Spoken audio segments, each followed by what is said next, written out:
So this is pretty much going to be the most comprehensive video that I've ever done on nutrition. We're going to be talking about calorie intake, protein intake, fat intake, carbohydrate intake, as well as micronutrient intake, and pretty much everything in between. So let's go ahead and dive right in. Now, the most important factor by far when it comes to developing any type of dietary protocol is by far how many calories you're consuming. You could be eating the cleanest diet in the world, specifically tailored to your genetics and your activity level, but if you are eating too many calories, you're going to be fat, and if you are fat, you're going to be unhealthy. Now, people love to debate to death whether or not the calories in, calories out model is the best model to evaluate calorie intake. However, I'm going to save my breath in this video and just state as a matter of fact that calorie intake is the sole determining factor in whether or not you gain or lose weight.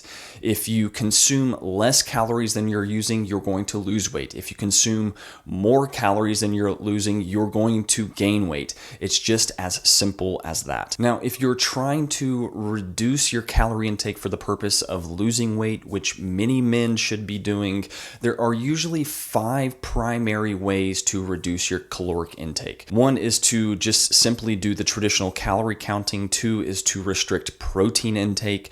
3 is to restrict your fat intake. 4 is to restrict your carbohydrate intake. And then the 5th way is to simply do intermittent fasting. Now, calorie counting can be a really good way of figuring out how many calories you're consuming on a regular basis. However, long-term, counting your calories is really annoying, and from a traditional perspective, the idea of counting food calories is extremely recent. It's only been the past 100 years that the idea of counting the calories that are in food as a means to lose weight has even been a thing. And so when it comes to restricting caloric intake, I'm not a huge fan of just simply counting your calories for the rest of your life. Now, the second method is to restrict your protein intake, which has some obvious downsides here and is never really a good option. Restricting your protein intake is going to hinder muscle growth. It's going to lead to muscle loss. And so restricting protein intake is never really a good idea. But then the third method is to simply restrict your fat intake.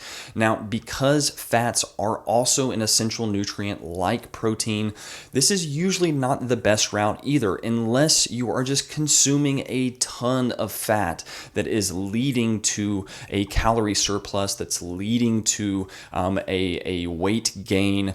Restricting your fat intake is typically not your best bet either, which leads us into the fourth method of restricting your calories, which is simply restricting your carbohydrate intake. Now, this is usually one of your better bets when it comes to restricting your caloric intake, because carbohydrates technically aren't an essential nutrient. You can restrict your carbohydrate intake for the purpose of restricting your caloric intake for the purpose of losing weight. Now, this gets a little bit tricky when we get into how active you are. Depending on how active you are, you might have a little bit higher of a demand on glucose. However, this is something that we will talk about in depth here in this video. Now, the fifth method that I'm also somewhat of a fan of when it comes to restricting caloric intake is intermittent fasting. However, this also has its downsides because of the fact that it typically ends up restricting both your fat and your carbohydrate intake, which isn't necessarily a terrible thing, but it also becomes difficult to maximize your protein intake while doing intermittent fasting. And so all of these kind of have their negatives and their positives to some degree. However, by far, when it comes to restricting caloric intake, restricting your carbohydrates, and doing some sort of intermittent fasting typically is one of the better ways to restrict calories for the purpose of losing weight. However, with that being said, if you are not trying to intentionally lose fat mass or lose weight, employing carbohydrate restriction and employing intermittent fasting or any of these dietary restrictions typically is not going to be your best bet because carbohydrate restriction can decrease physical activity, and because intermittent fasting can also restrict protein intake. Unless you are completely non-active or have some sort of metabolic disease, doing one of these types of restrictions typically isn't going to be in your best interest. Now, when it comes to the types of calories that you want to consume, the best way to put it is that you simply just want to consume nutrient-dense calories, which actually brings us to our next topic of discussion, which is just simply nutrients. However, before we dive into our discussion on nutrients, I do want to give a huge shout out to our video sponsor today, LMNT. Now, if I had to get absolutely real with you guys today, I would tell you that supplements are completely unnecessary. However, where they do play a role is when it comes to convenience. Sure, you could take a 12-ounce steak with you to the gym to consume it as a post-workout meal, or you could simply take a protein shake with you. And this is how I typically like to think about things like LMNT. Sure, you could take a perfect mixture of magnesium-rich spring water and mix it with a perfect ratio of orange juice and then kind of sprinkle the perfect ratio of sea salt in there to get a really good electrolyte drink.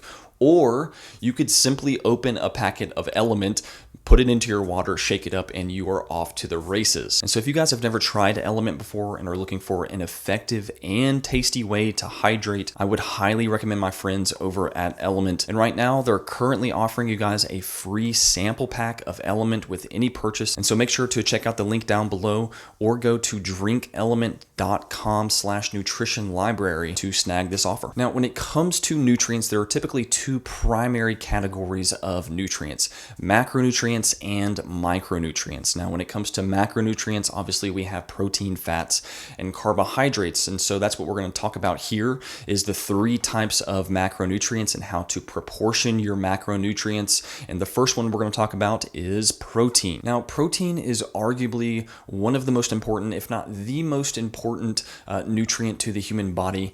There are 9 essential amino acids and 8 conditionally essential amino acids, which means that there are around 17 amino acids that your body needs under one condition or another in order to operate properly and for you to not kill over and die. Now, this is in stark contrast to things like fat and carbohydrates in that when it comes to fats, there's roughly 2 to 5 essential or conditionally essential fatty acids, and there are no essential carbohydrates. And so because of this, it's pretty clear that protein is one of the most important nutrients that you should be focusing on when trying to construct a proper diet. Now, another reason that protein is so important is because of its unique role in building tissues in the body.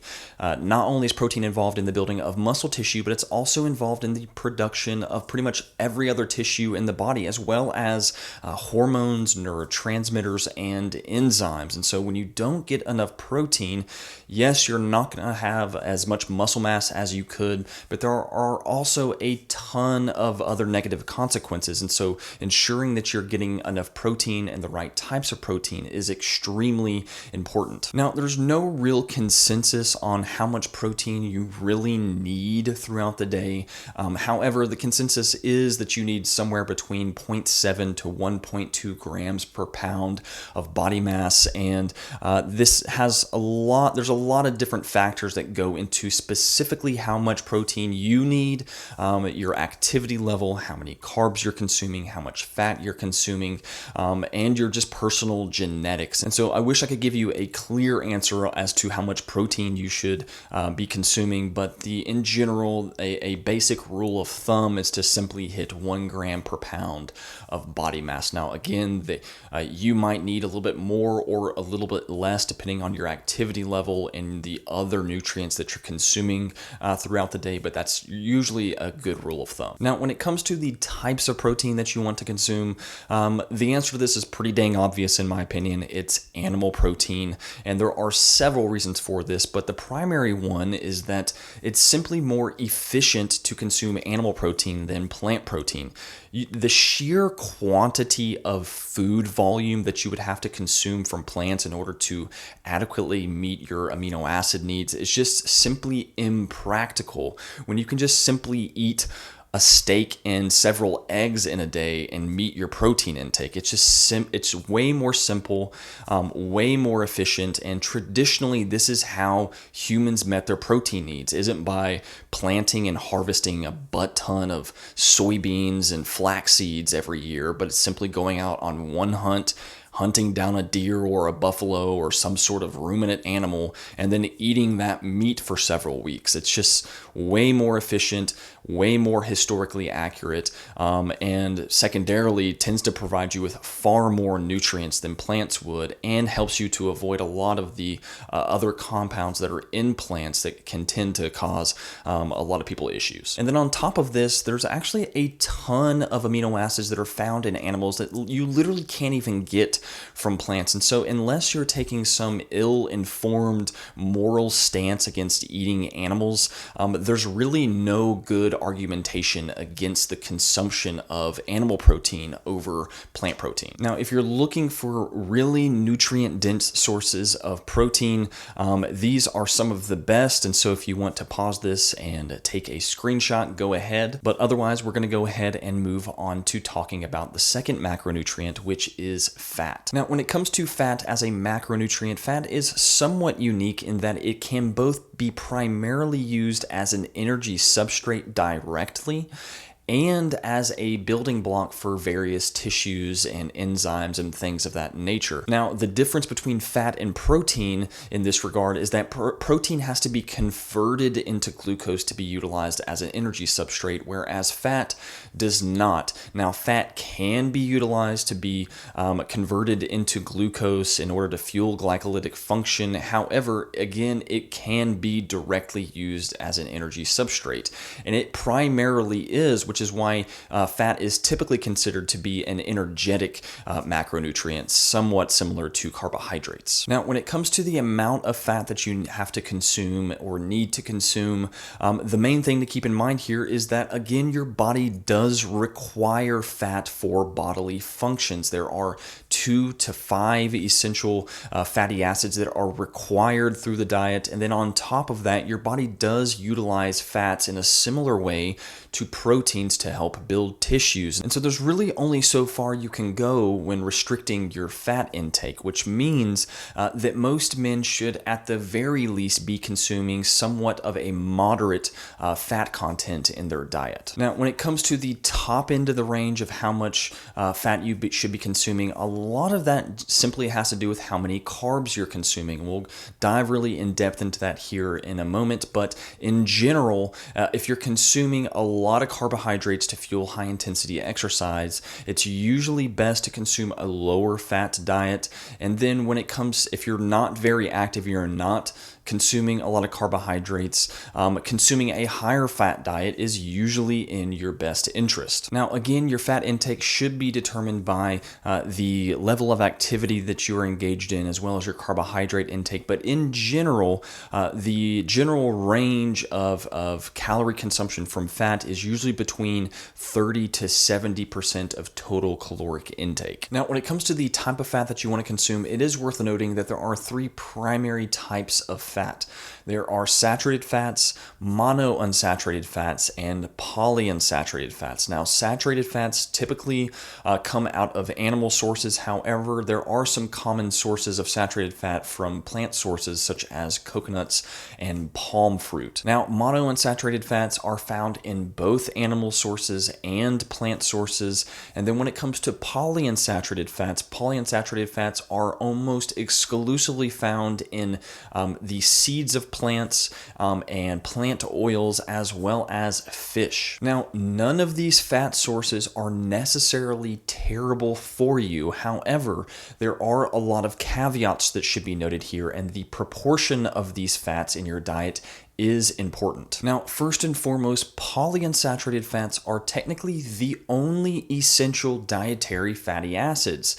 Believe it or not, omega-6 polyunsaturated fats like linoleic acid and arachidonic acid that get a terrible rap are essential nutrients, as well as the omega-3 polyunsaturated fats, ALA, EPA, and DHA. Now, the important thing to note here is that it is typically thought, even though this is largely debated, it's typically thought that an even ratio of omega-6 to omega-3s is extremely important to balance overall metabolic and inflammatory pathways in the body. Now, omega-3 polyunsaturated fats are essentially the precursors to anti-inflammatory pathways in the body, whereas omega-6 polyunsaturated fats are precursors to inflammatory pathways in the body, which is why when the ratio of omega-3 to omega-6s is off in your diet, you're going to experience metabolic dysfunction, hormonal dysfunction, and inflammatory and immune dysfunction as well. Now, the reason this is such a big deal is because of how prevalent omega-6 polyunsaturated fats are in a modern diet. They are everywhere. They're in fried foods, they're in everything. And essentially what they are is just the extraction of oil from seeds that are really, really high in linoleic acid and therefore high in omega-6 polyunsaturated fats. And the reason this isn't necessarily a good thing is because adaptation-wise, it is an extremely new phenomenon that humans would consume large amounts of omega-6 fats. Historically speaking, the majority of our fat intake has been from animals just because of how efficient it is to go kill an animal and then consume its protein and fat content. It is extremely difficult to plant a ton of seeds, grow those crops, extract the seeds, and then extract the oil from those seeds. And so historically, humans have not consumed large quantities of omega-6 fats. Now, about the only way to address this issue is by doing two primary things. One is to completely eliminate the consumption of omega-6 polyunsaturated fats through plant oils and seed oils, as well as to maximize your consumption of both saturated fat from animals, as well as your consumption of omega-3s through fish consumption. Now, it's usually at this point where someone kind of interjects into this story and says, "But Zach, I thought saturated fats were bad for your heart." And I hate to break it to you, but we've pretty much all been lied to about the health consequences of consuming large amounts of saturated fat. If there is anything that the last decade of research on saturated fats has taught us, it is that there is absolutely no increase in the risk of cardiovascular events by consuming higher amounts of saturated fat. And on the contrary, there does appear to be a reduction in the risk of stroke when you consume higher levels of saturated fat. And then on top of that, there does appear to be an extremely strong correlation between increases in saturated fat intake and increases in testosterone levels. And so no matter which way you look at this, saturated fats do not appear to be unhealthy, and on the contrary, again, might actually be healthy. Now, it's usually at this point where people tend to interject and tell me that saturated fats are super terrible for you because they increase your LDL, and that is true. However, saturated fats also tend to increase your HDL, which has a protective effect against increases in LDL, and on top of that, saturated fats also tend to increase the density of your LDL, which also has a protective effect against heart conditions. And while we're on the topic of cholesterol, it's probably also worth noting dietary cholesterol, so cholesterol that is found in meat and eggs and things of that nature. For years now, we've been told to avoid cholesterol. However, again, the last decade of research on this topic has definitively shown us that increases in dietary cholesterol does not increase your blood levels of cholesterol. And the reason for this is that your liver highly protects and highly regulates the levels of cholesterol in your bloodstream. And so when you consume more cholesterol, your liver will produce less cholesterol in order to lower cholesterol levels.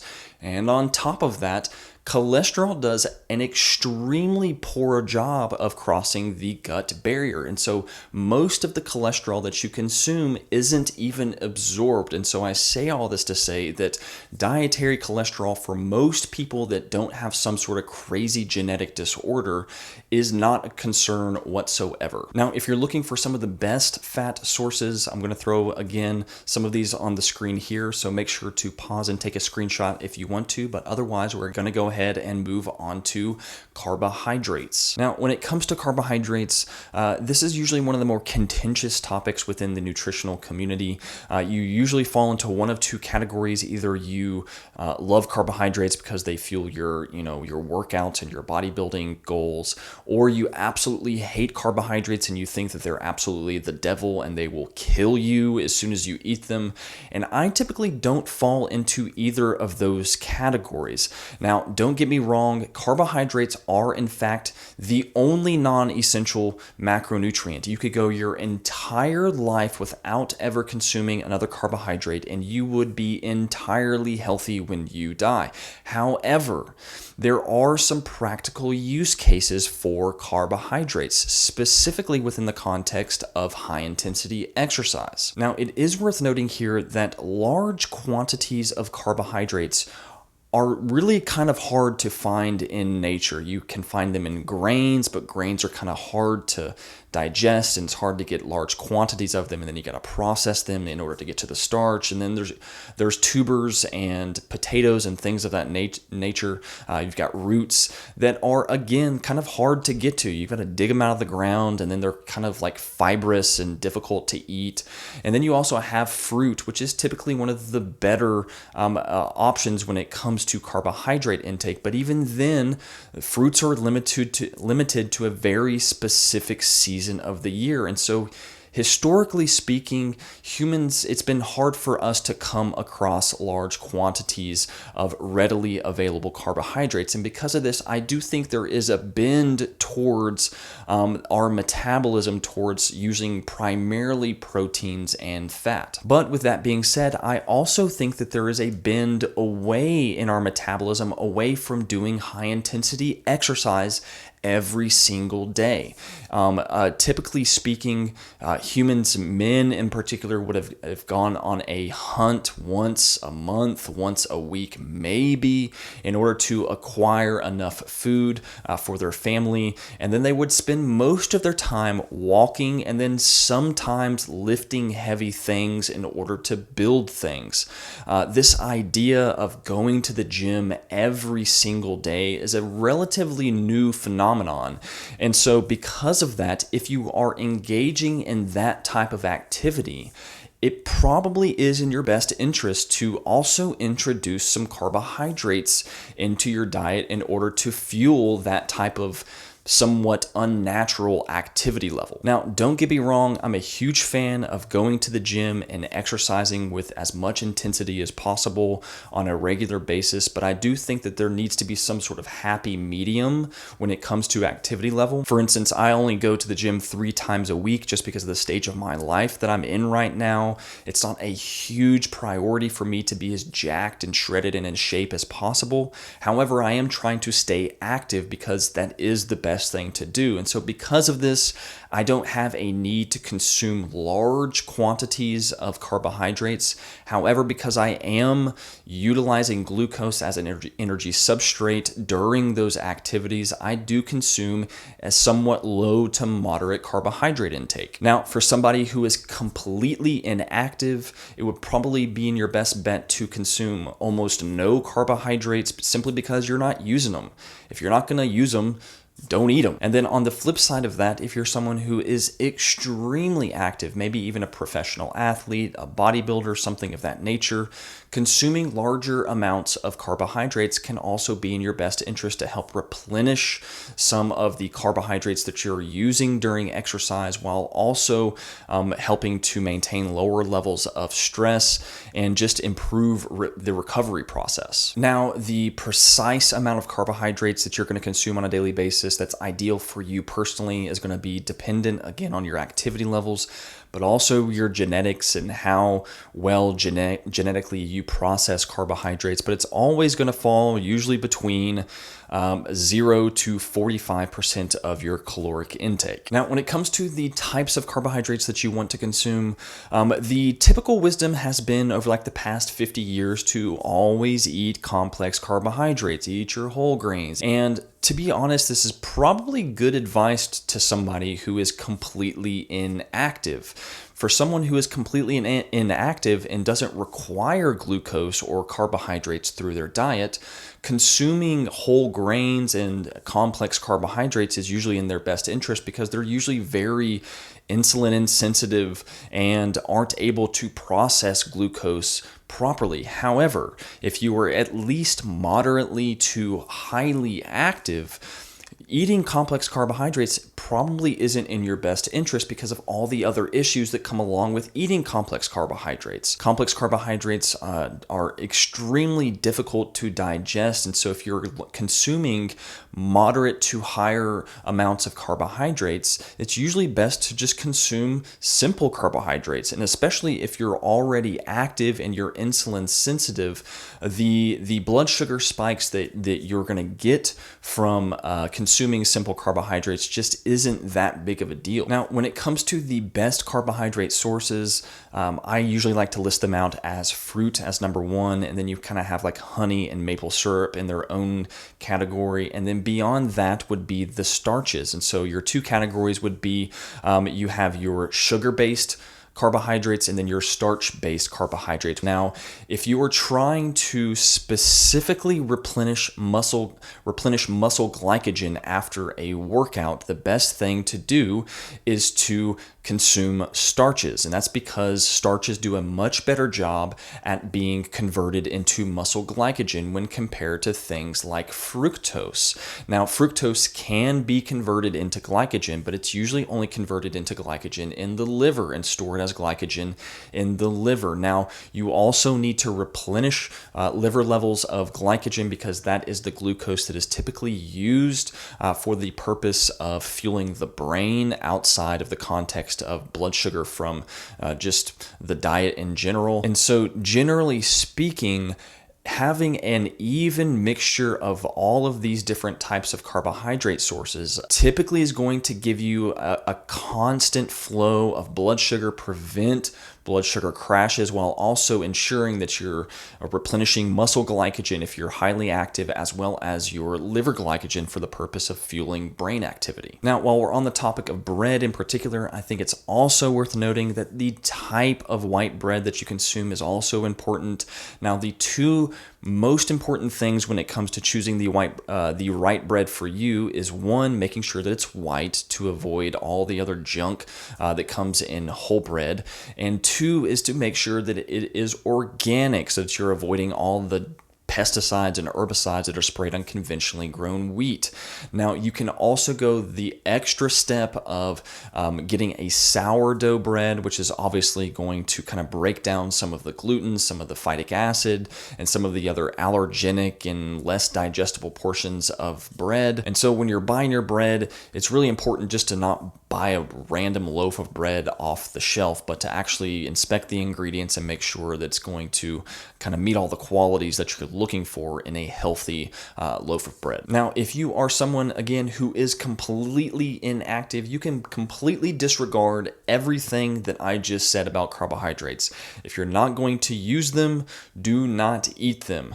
However, for the rest of us that are at least moderately active, utilizing some of these principles can be helpful when it comes to structuring your overall dietary protocol. All right, so now that we've talked about macronutrients, I think it's also time that we talk about micronutrients. Now, I don't usually spend a ton of time talking about micronutrients. Now, micronutrients, vitamins, minerals, your fat-soluble vitamins, your water-soluble vitamins, as well as your macro minerals and your trace minerals, they're extremely interesting, and kind of understanding the dynamic of how they interact with the body is important. However, I don't typically talk about them in depth, and the reason I don't is because as long as you are applying the proper principles to macronutrients, you're typically going to get most of your micronutrients. And the reason I say that is if you are consuming large amounts of meat, large amounts of eggs, large amounts of dairy, and limiting your carbohydrate consumption to your activity level,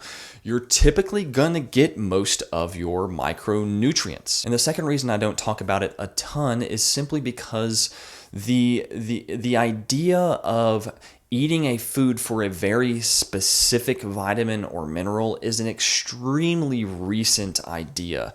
And so again, as long as you're following the basic guiding principles to eating and prioritizing your meat consumption and prioritizing micronutrient rich meat consumption, you're usually going to hit all your micronutrients and you don't typically have to think about it. Now, the one exception here is magnesium, largely because I do believe that one of the historically accurate ways to consume magnesium was through mineral-rich spring waters, and so it does usually help to either one, add some magnesium into your drinking water, or two, to supplement with magnesium during the evening time. But aside from that, as long as you're eating lots of meat and lots of fruit and lots of eggs, you're going to be hitting most of your micronutrients. But with that being said, it's also worth noting that if you are consuming a ton of carbohydrates, for those of you that are engaged in professional bodybuilding, some type of competitive athletic sport, and are consuming larger amounts of carbohydrates that are largely nutrient devoid, it can be helpful to add in things like organs into your diet in order to increase the micronutrient content of your diet. Now, if you are on a more carnivorous style of diet, it's usually not necessary to consume organs just because you're already consuming so much meat and eggs and dairy. However, when you start to consume less animal products and more plant products for the purpose of improving physical performance, adding in organs on top of the carbohydrates can become helpful. Now, the topic of vegetables also tends to come up when I talk about dietary strategies, and when it comes to vegetables, I'm kind of agnostic. I don't like them personally, and I don't see a need for them, so I don't personally consume them. However, if you cook your vegetables, most often you're going to get rid of a bunch of the allergenic problematic compounds that are in vegetables, and so they're usually not super harmful to most people. However, they're also not necessary. Again, as long as you're consuming larger amounts of nutrient-rich protein foods, animal products, you're typically not going to need to include vegetables into your diet in order to meet your micronutrient needs. And so, unless you just absolutely love vegetables, I typically just don't eat them. Now, I will put a little bit of salsa or sauerkraut on my eggs or a hot dog or something like that every now and again, but by and large, the vegetables just aren't necessary unless you just genuinely enjoy eating them. Now, I think I would also be remiss if I didn't mention low-calorie sweeteners in this video, things like stevia and monk fruit and erythritol, and the reason for that is a lot of people like to use them because they're all natural, and now I don't typically see an issue with consuming them in kind of moderate quantities. However, I also don't think that they're necessary. If you are consuming things like honey, things like maple syrup, and you're able to sweeten things with honey, maple syrup, and even cane sugar, organic cane sugar, why not just use those to sweeten products as opposed to using monk fruit and stevia? Now, I get it if you're in a stage of life where you're intentionally trying to reduce your caloric intake, things like stevia and monk fruit can help to do that and help to kind of satisfy that sweet flavor that you're craving. However, outside of that context, there's not much point to consuming something like stevia or monk fruit. Now, when it comes to artificial sweeteners, things like aspartame, things like sucralose, I would run as fast away as possible. Now, there's not a ton of research in humans to suggest that they're absolutely terrible for you. However, we just don't know yet. There's not enough long-term data to suggest that they're safe. And so unless you just absolutely trust the mega corporations and you trust the government to keep your best interest in mind and trust the FDA, I would not personally consume artificial sweeteners on a regular basis. Every now and again, probably won't hurt you, but as an everyday thing, probably wouldn't do it. Now, the last couple of things that I want to talk about super briefly, just because I know that someone's going to ask about it if I don't say anything, and that is organic.